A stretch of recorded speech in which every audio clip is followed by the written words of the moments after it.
If you're experiencing issues with pending transfers on Instagram, follow these simple steps to troubleshoot and resolve the problem. Step 1. Check your internet connection.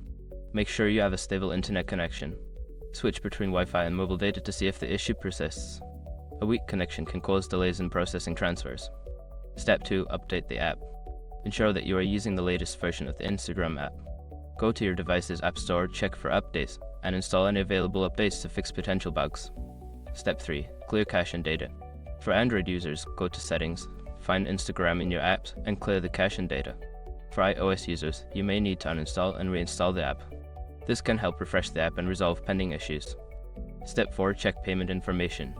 Verify that your payment information is correct and up to date. Go to your account settings, check your payment methods, and ensure there are no issues with your linked bank account or card.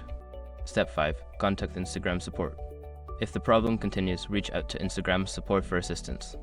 Use the help section in the app to report the issue and provide details about your pending transfers. By following these steps, you should be able to resolve any issues with pending transfers on Instagram. If problems persist, keep an eye on updates from Instagram for further solutions.